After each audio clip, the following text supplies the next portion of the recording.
call it internationalism, call it whatever you want to. Say it's a conspiracy of the Council on Foreign Relations, whatever you want to do.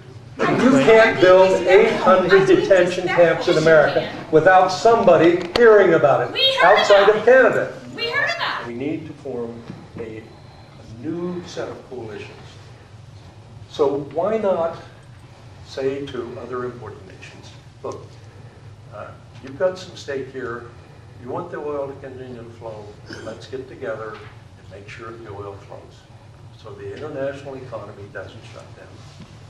This, by the way, is not a democratic law. This, by the way, is not a democratic law. You can't wait for a 6-month or a year debate in the UN with no resolution for authorization for action, while 60 countries can meet and in a week or less decide to take action if they have leadership. If they have leadership.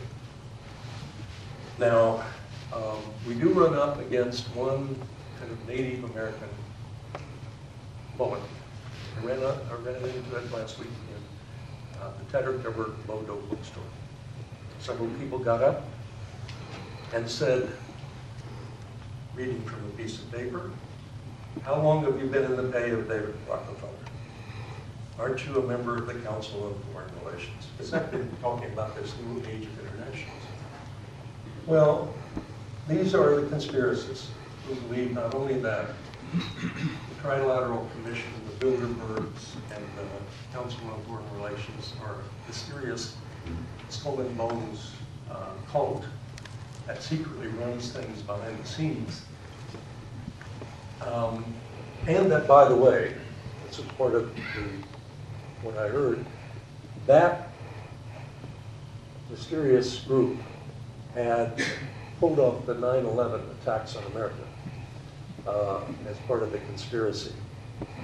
Well, that's a sidelight, but it tells you what you've got to overcome if we are going to coalesce this country to begin to address some of these problems before it becomes too late. So I simply ask you to think about two ideas. What does it mean to be secure in the 21st century? And how do we go about creating another round, another era of internationalism to prevent the worst possible thing from happening? Thank you all very much. Following the attacks of 9/11, you rather famously said in front of the Council on Foreign Relations that we can use this disaster to bring about a new world order. I did not. I've never used that phrase in my life, so you've got some bad information. Really, I've seen you. I heard it on YouTube. Video after video saying this. I saw it on YouTube too. Gary Hart, coming out of your own mouth. No. Okay. George, I'm not going to repeat what we had at the bookstore. I mean, at the Tedder-cover bookstore. You can film this if you wish. It's up to you. It doesn't matter to me. But George H.W. Bush used the phrase New World Order once, and he never used it again. Jeez, I saw him use that like 8 times on YouTube. I'm not here to quarrel with you. Better check it out. You asked me a question, I'm giving you an answer. Side question, change the topic. I mean, might be Well, let me interesting. finish Okay, this. I'm sorry. And then we're going to Okay, sure. other places. Because of George H.W. Bush's phrase, I have never used that. I don't know where you saw it, but it wasn't me. Council on Foreign Relations, where else? What I have said to you tonight is we do need a new international order unless we want to lose tens of millions of people to viral pandemics, proliferation of weapons of mass destruction, climate change, and a whole host of other new realities. Now, if you don't agree with that, fine, but you've got to convince me that the United States by itself can solve these problems, and you've got a big hurdle ahead of you. Yes? I was wondering, your opinion, given where we are today, do you feel we have the international moral authority or basis to help lead and kind of drive some of these things we're advocating? Not, do I need to repeat the question? The question is whether if we decided to reverse course and begin to coalesce the nations of the world to address what I consider to be new realities, we have the moral authority to do so, and I think, regardless of what I think, the polls of international public opinion, the Pew Research and others, indicate the answer is no. American respect in the world is at the lowest it's been for, in my lifetime, I think, certainly since World War II. And it will take some time to rebuild that. The nation's powers are economic, political, and military. But I argued that we had a fourth power, which was our the respect. I wouldn't quite go as far as moral authority, but the respect people had for us. And my travels of the world convinced me that people admire and envy us for our economic standard of living. They respected us because of our constitutional principles and ideals. Call it internationalism, call it whatever you want to. Say it's a conspiracy of the Council on Foreign Relations, whatever you want to do. But we have to reestablish our position in the world. Now, maybe it's too high-flown to say moral authority, but I think respect. Respect. And I would just say as a formula, the closer we get to what we claim for ourselves, the more respect we gain. So we have to get back to performing, to practicing the kind of politics we claim to believe in.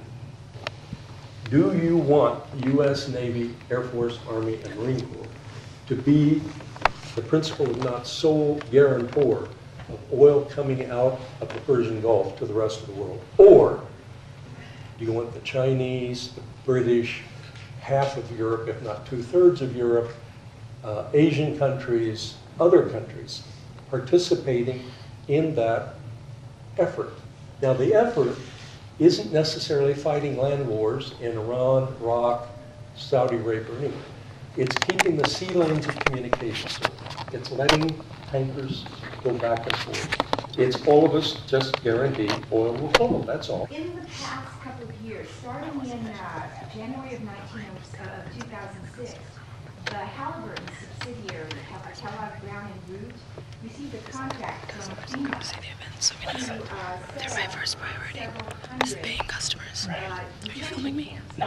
Okay. That was 2 years ago in I know that you're not going to do any harm whatsoever, but I've had like 3 complaints. A couple of people's videos. I understand, and I explained that first. I tried to be pragmatic, but I really do have to take them to videotaping up there. I know. They're not the ones that were complained about, though. They're videotaping up there. I'm sorry. I really have to ask you that. It doesn't bother me at all, but in the interest of my customers. No, I don't know about 800. Actually said he didn't mind. I understand that, but the customers are complaining. And I'm sure if you knew that other customers were upset about it, you wouldn't condone it either. I don't think you're doing anything wrong. I really don't. But you have to understand my request. New York Times, Washington Post. I need you to turn it off. It's not for my sake. I'm just wondering it's who for complained. when I've had like 3 people that have complained. I really have to take it seriously. Please. Okay? That's fine. I really appreciate it. I appreciate your understanding. Give me a break. You can't build 800 detention camps in America without somebody hearing about it outside of Canada. We heard about it. Oh, good. Okay.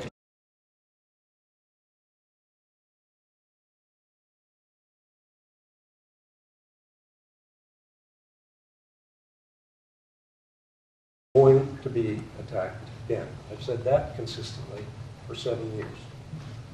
We're going to be attacked again. I have no respect for this man. He is part of the New World Order. Tell me what the